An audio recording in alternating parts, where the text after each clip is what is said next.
Hey everybody, welcome back to the Pact of Mics and Fire. I'm Brian, and subbing in for Ryan this week, though we'll be back next week, to more the host of our Worth Fighting For podcast, where we cover The Last of Us on HBO. Tamor, how you doing? Doing well, Brian. Doing well. It's always exciting to get some new Game of Thrones content. And Yes. yeah, it's like as soon as you hear that music, you get excited. Something just lights up inside you. No, I totally agree. And this was a really exciting episode. Battle of the Gullet, as it's called in the history books. Um, well, we won't start there. We have some place setting to do before we get there. I want to actually start off with Aegon. Aegon the Burnt. He gets betrayed here by his boy because he's not willing to bend the knee. What did you think of all of that in that scene, Tamor?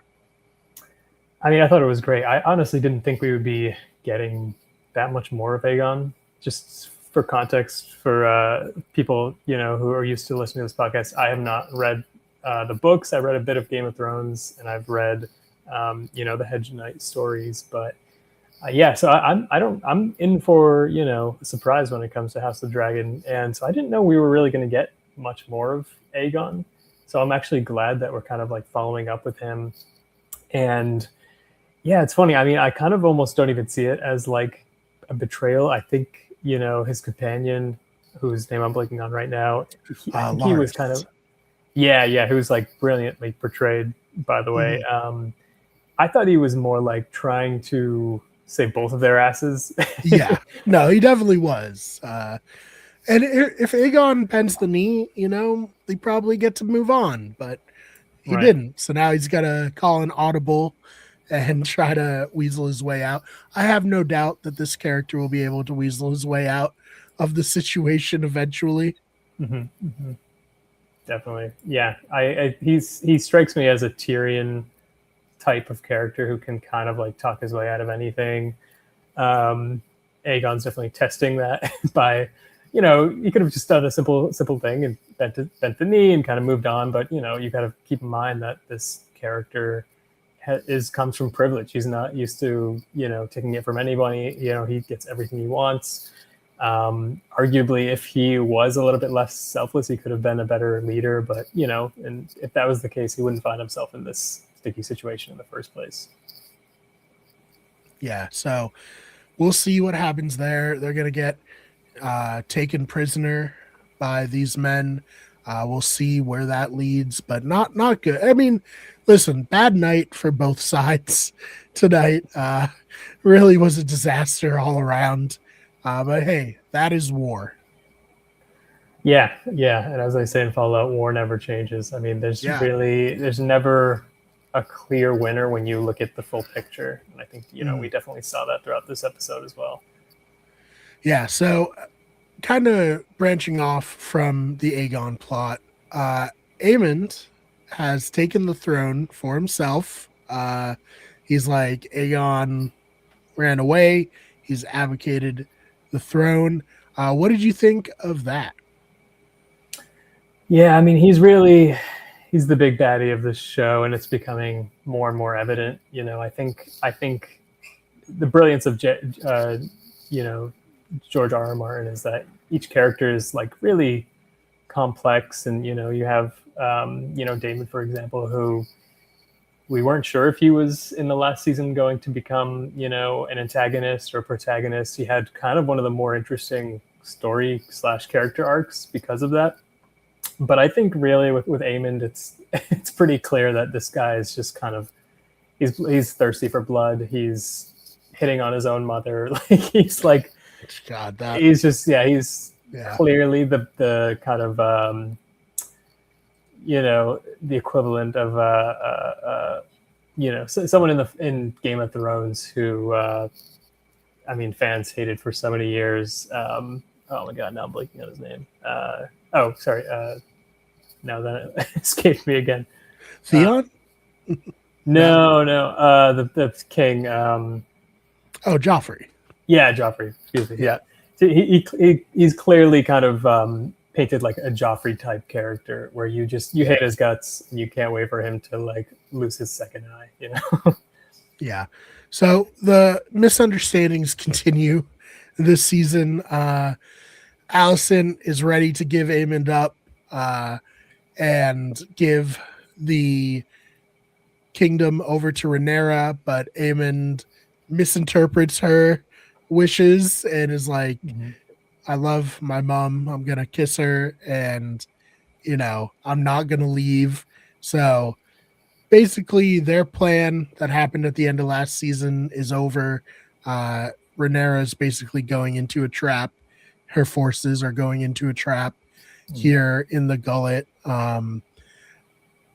I personally don't love the fact that stuff like the misunderstandings are happening.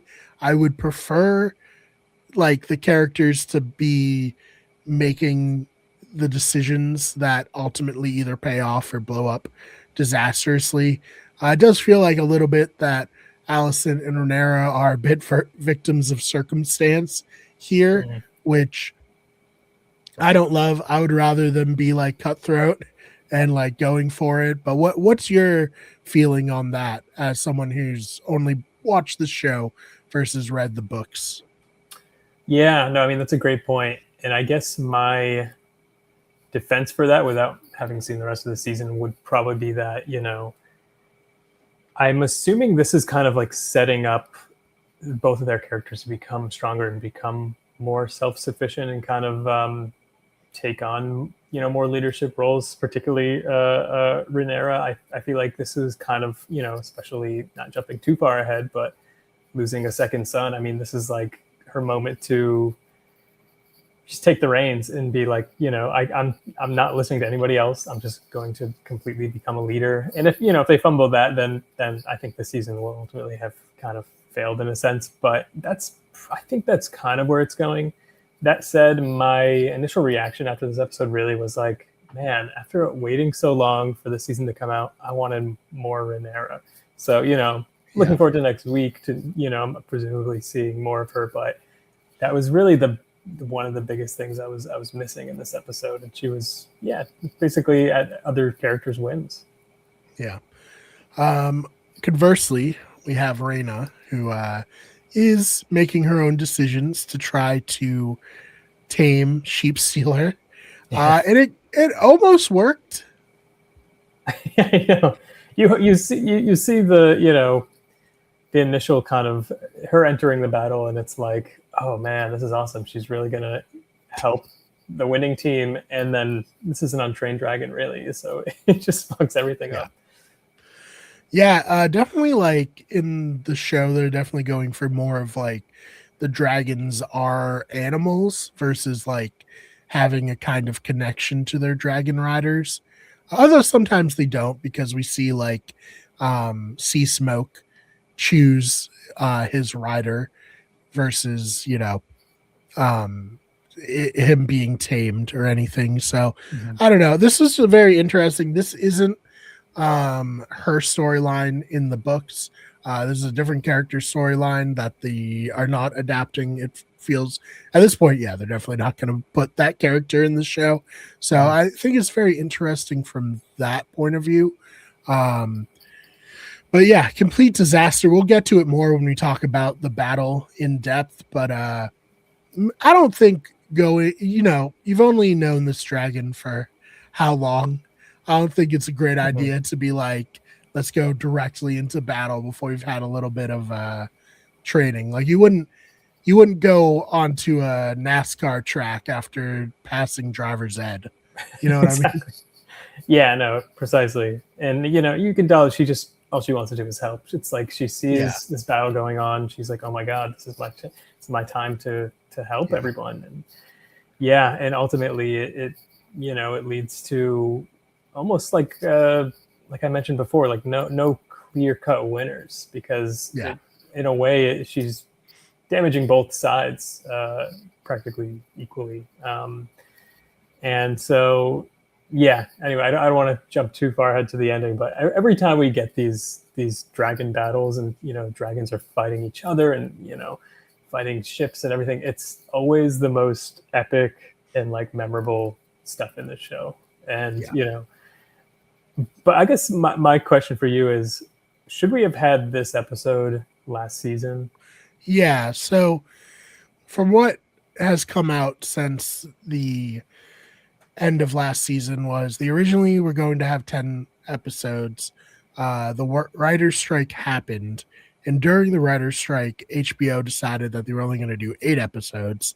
So the writers weren't able to change what they had already written. So the finale of last season was supposed to be episode 8 of a 10 episode season. And this was supposed to be episode 9, which makes more sense. Historically, Game of Thrones has had their big action or big like story progression moment in episode 9 of their seasons. Ned Stark getting killed in the first one, like Battle of the Bastards, the Battle of the Wall, all episode, or the Mountain and the Viper, all episode 9 moments. And I think that pacing wise, this would have worked really well as an episode 9 of a season. I mean, it's great as a premiere, but it would have been better as a part of last season for sure. Yeah, that was kind of what I was thinking throughout the entire episode. I'm like, this feels like, I mean, it's a cool way to open a season, but at the same time, I felt like, last season we were robbed a bit, but I guess, hearing the explanation, it makes sense that they didn't really have any control over kind of, the actual way the film industry works and the television industry.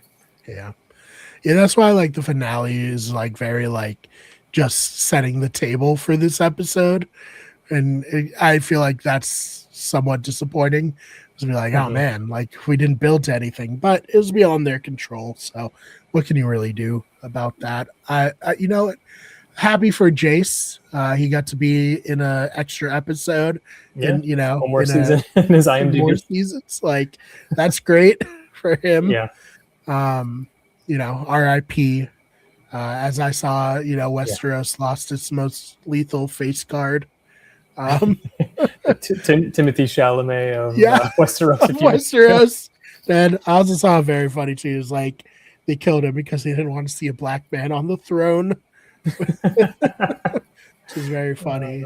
But yeah, no, Jace, amazing character, very tragic loss. We'll get to that. First, the dragon seeds. They were just chilling this episode. They were waiting for Aemon to come. Aemon never came. They got to meet the witch, which is fun. I love her.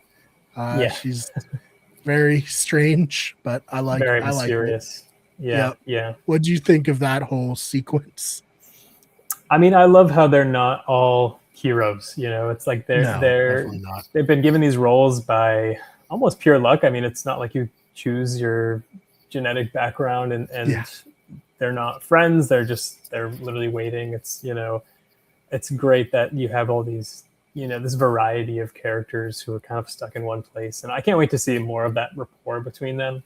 And it'll be really interesting because I do think the witch was like one of the most interesting characters from the previous season, just in terms of, in a classic sort of George R.R. Martin kind of way, like she's not really pulling the strings. She's influencing the story in like a massive way, but it's also in a very understated way. It's like not like she's one of these, from a royal family or politically like influential. She's a witch, and you never know what her intentions are, and so it'll be really interesting to see where that goes. Yeah, we also get first look at the Green Men. That was the guy with the antlers. We'll see more about them as it goes, but a nice little mysterious moment, and obviously freaked out them in that moment. So, not a lot for them to do. I did like the conversation when they were talking about like where they got their Targaryen blood from. I thought that was very fun. I did like when he's like, oh, we'll go to castle because we're knights. Some knights can be landed knights in Westeros. Some knights have castles, not all of them. Well, obviously we saw Sir Duncan the Tall. He didn't have anything. Right. That said, if he survives this dance of the dragon, I would imagine he'd be pretty in demand as a knight, for a knight with a dragon. You know what I'm saying?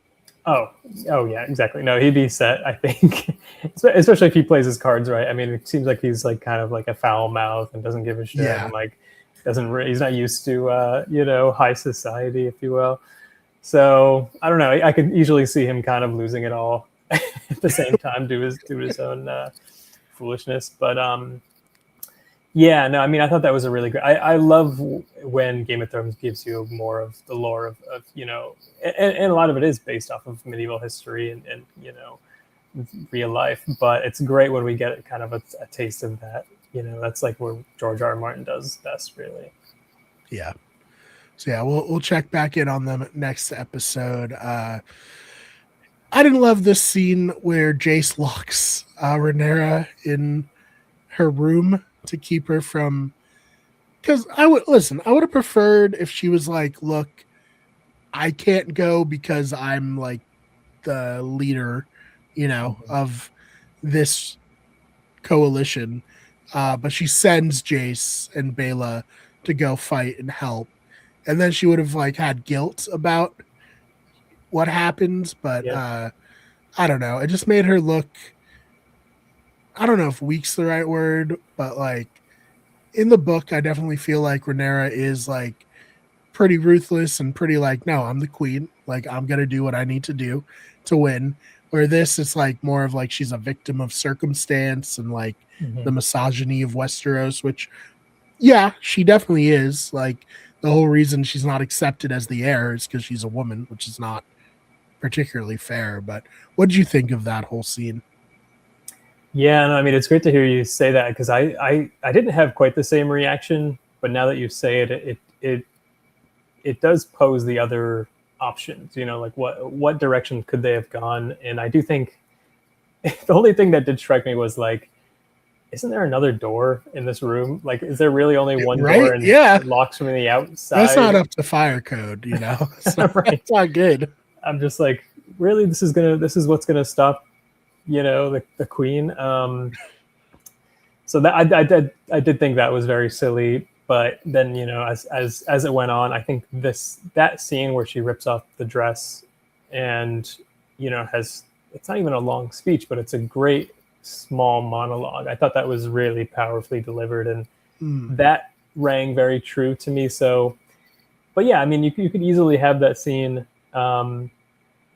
If she, in the next episode, let's say she had sent him off and kind of, it was under her command, she had more power in the situation, and that she was her son, you can kind of get a similar thing where, she gives kind of a speech to a small room of her kind of her confidence. And like, yeah, you could easily have the same thing again. And yeah, maybe you're right. Like, she needs a little more agency, Yeah, and I'm hoping we'll see that moving forward. I me too. hope she's kind of like, all right, let's cut all of the bullshit. I'm Yeah, gonna roll with an iron fist. I need her to lock in. Let's Yeah, go. I know. Um, all right. Other than the gullet, I think just Damon left. We see Damon in the Riverlands, fighting some battles against the Lannisters. We see the Starks make their appearance, the Greybeards, the Winter Wolves. Mm-hmm. They cut off one of the Lannister twins' heads. Too bad for him, but any thoughts on the introduction of the Winter Wolves in this? I mean, it was just exciting. As soon as I saw those banners, I was like, "Oh hell yeah, here we Yeah, go!" And whoever they cast as the head of the yeah, Stark family, I'm assuming at the time, is like perfect. And just you want to like give like a giant belly laugh when you see like a guy like that just throw the head, and it's like, okay, great, yeah, our allies are here. yeah. Just great, very badass way to introduce that character. Just being like, yeah, we Mm-hmm. fucking killed him already. Like, Yep, yep, we got exactly. this. Yeah, very fun. Storyline in the book. I don't know if they did it a little bit in the premiere of last season, but these are men who are very battle hardened, who are older or unmarried, and them going to potentially die in this war is kind of good for the North because less mouths to feed for the winter. It helps them that way. So it's not like they're the most in shape young warriors from the north, but they're very battle hardened and very experienced, which is, a cool twist for this kind of a group. And that's why they're like, we've come to die for the Dragon Queen, Yeah, like and I they're think there's always going to be like a push and pull in Game of Thrones, so we'll see how Damon like clashes with them. I mean, we already saw like a small um, clash where like he's like, all right, I'll just have my dragon burn the bodies. It'll take 2 seconds. And they're like, no, like, yeah, we're the mud people. We want to bury them in the dirt. And it's like, yeah, all right, fine, And I think we're gonna see a lot more moments like that where it's like, it's not gonna be a direct route to like winning this war or losing this war. It's gonna be like, yeah, okay, let's balance things out as much as we can through all these like different egos and these different houses. Yeah. yeah. All right, let's get to the meat of this episode. The Battle Yeah, of let's the do it. Gullet. Let's start off with the pirate, Larsos. I don't know. I don't remember exactly her name, but you The know, what was her nickname? Bitch oh, fist or bitch something. fist. Yeah. Such a So great nickname. she has a beef with Corlys, where he's been killing pirates, keeping the waterways and trade routes safe for the Seven Kingdoms. She's obviously like, fuck that. Like, these are my friends and compatriots. Uh, I do love that she has such a beef with him, and I don't know if he really considers her like Yeah, a big op in his I don't think mind. so. No, Yeah. no. So we got a very great scene of them going through this little like passage during low tide, almost crashing, but able to do it. And then she's also able to do it, which is very impressive. But it just shows that they're both like very experienced and talented, ship drivers, I guess, sailors. Mm-hmm. Yeah. Oh, 100%. I really was assuming that Bitch Fist was not going to be able to make it through, Yeah. especially with all of her boats. But like, yeah, when she made it through, I was like, oh god, now they're like truly screwed. Yeah. And yeah, just such a great character that I'm also somewhat glad doesn't quite make it through this episode because I as much as I love to hate her, it's like, okay, how much more of this can they kind of Yeah. Yeah. milk in a sense. But just as such an exciting way to kind of also like to break up a battle scene that way, to be like, all right, now there's like a moment of like almost a slow fight with it's fighting with nature, fighting with the waves and the rocks and everything. And yeah, just such a great build up. Yeah. And then the actual fight's really cool. Mm-hmm. Also, she sent the Lannister overboard, which is very funny. Oh, Um, yep. We lost both Lannisters in this, yep, the twins in this episode. not good, not good at all. No. Um, but she seems to best him in the fight here. He falls overboard, but luckily, Alan of Hull is here to kill her in a very cool scene. I loved the half submerged, like broken ship fight where like the Yeah. water's like up to their chest and like their fight. Like I thought that was so great. Yeah. Such a great set and just so epic because, I really, truly didn't know who was going to come out of it, the winner. Yeah. And I mean, we'll see if everyone is, alive or dead. I have a feeling like we may see some characters come back. But I mean, I think it was pretty clear that Bitch Fist was clearly killed. Stabbed in the neck. That's going to be tough to come back from. Yeah. But yeah, it really strikes that tone of like, who really won here? It almost feels like you had to take the defensive, otherwise you would have been the one to like lose your life. But it's not like there was a true victor, which is great because I think if their fight had ended in in the passageway with the rocks, it wouldn't have given that same feeling of like, okay, yeah, we're really we're really struggling to get the wins here. The quote from the book about this battle, because of all the destruction and killing, is if this is victory, then I hope to never win another. Yeah.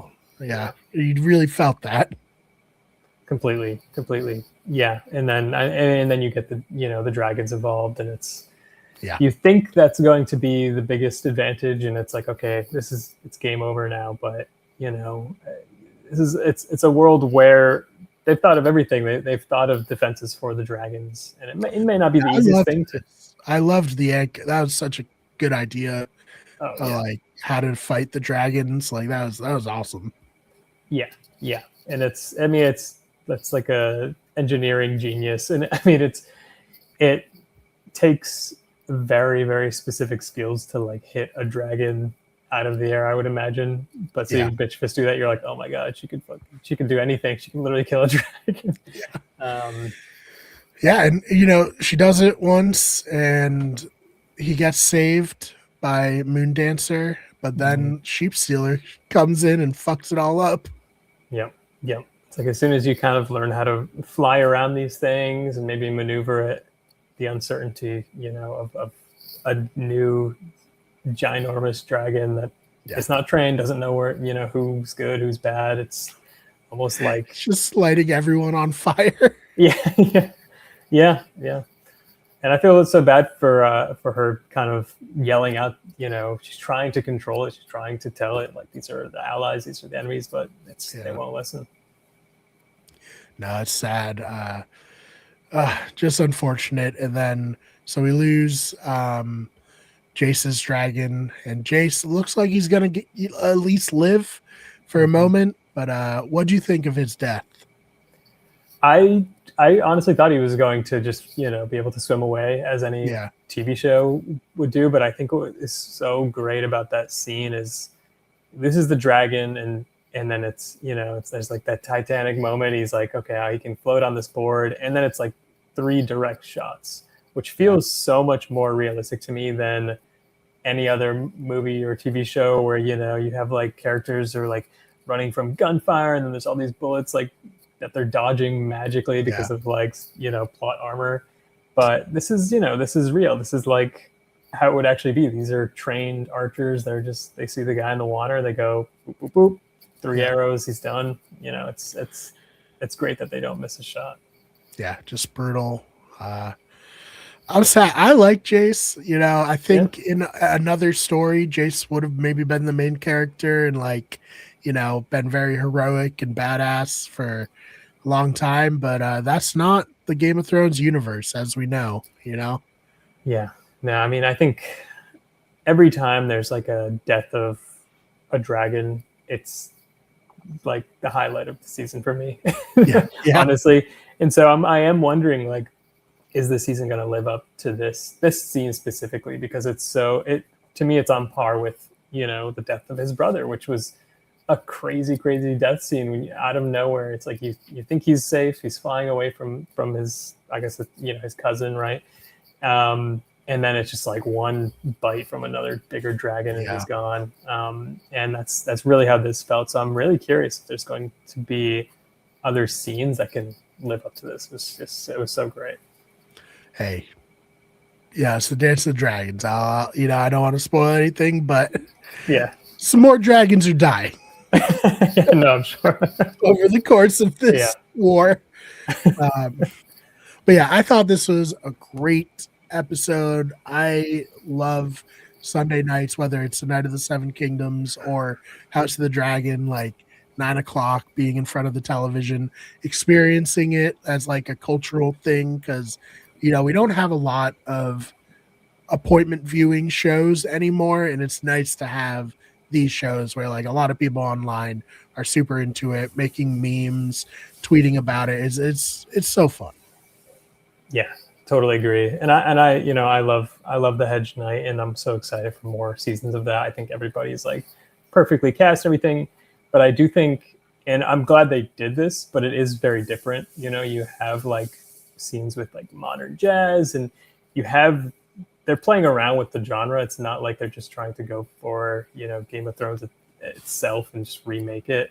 Um, but having said that, that's why I love House of Dragons. It's like this is classic Game of Thrones. What kind of it's living up to the quality of like the first few seasons of Game of Thrones, and kind of makes you wonder like Well, that's a whole other conversation that maybe is opening a can of worms. But it makes you wonder if Game of Thrones could have kind of finished off the last 3-4 seasons in this at this level of quality.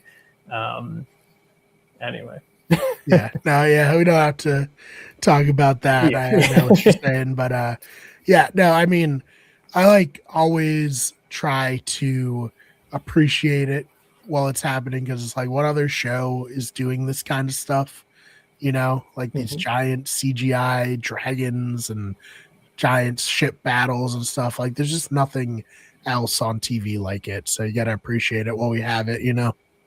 Yeah. Let alone with like incredible writing. I think that's Mm, that's what has always made Game of Thrones at like peak is just the writing is so brilliant, and even going back to that one scene with Rhaenyra, like just that one small piece of dialogue is like so impactful. And for me, in the previous season, that was with what's is it Loras the hand. yeah, Yeah, Laris. Yeah, yeah, he had his own monologue, and I thought that was like brilliant. And it's like we have these quiet moments where characters are questioning their ethics, their decisions, their leadership skills. What is the point of war? What is the point of fighting among right. and then you get the outcome of that, and it's just so powerful because it's like you see why they're struggling internally. You're Yeah. losing family members, you're losing whole fleets of people, you're losing followers, and yeah, it's You're that's losing your castle. You know, the yeah. sea snake's home got burned down in this episode. Oh my god, his face, man, it was like yeah, yeah, heartbreaking. All his treasures from his voyages and stuff just gone. Yep, yep, exactly. It's just yeah, it's great, and I'm also looking forward to every Sunday. Yeah. Yeah. The fallout from this is going to be insane next episode. Like, I can't wait. It's going to be fun. But anything else that we didn't touch on that you wanted to? Um, no, I mean, I guess the question that everybody is asking, at least that that I've seen, is like who really won the war. I think because you read the Yeah. book, you can tell, but like at least from my perspective as just a viewer and ending on like the particular like shot that we ended on, it's like there seems to be a winner, but at the same time there doesn't seem to be one. So I'm curious about your perspective on that. Yeah. I mean, well, I don't want to spoil anything for this episode. Next week when Ryan's back on, we'll talk more spoiler stuff. But it just shows how brutal war is, and like there who's really a winner at the end of the day. Yeah, yeah, yeah. All right. Well, Tamor, anything you want to plug or promote before we get on out of here? Yeah, just check us out on Wicked Good Everything on YouTube, and yeah, pretty Yeah, much if it. you like The Last of Us, we have 2 full That's seasons right. covering that called Worth Fighting For here on the Better Radio channel. We'll be back probably next year, right? When that comes back. Oh yeah, Um, definitely. can't wait for season 3 of The Last of Us. Should be Very fun. excited. Yeah, I think it'll be even better than the last season, which maybe it won't be that hard to do. But Yeah, we'll see. We'll see. But yeah, like Tamor said, check out the main channel, Wicked Everything. Check out our Those Fake Nerds channels where we cover nerd and pop culture news. Check out our Wicked Good Sports channel where we cover sports news. And of course, this is the Better Radio channel, which hosts all of our podcasts. Thank you so much for being here, Tamor. And yeah, thanks for we'll having me. see you all next week.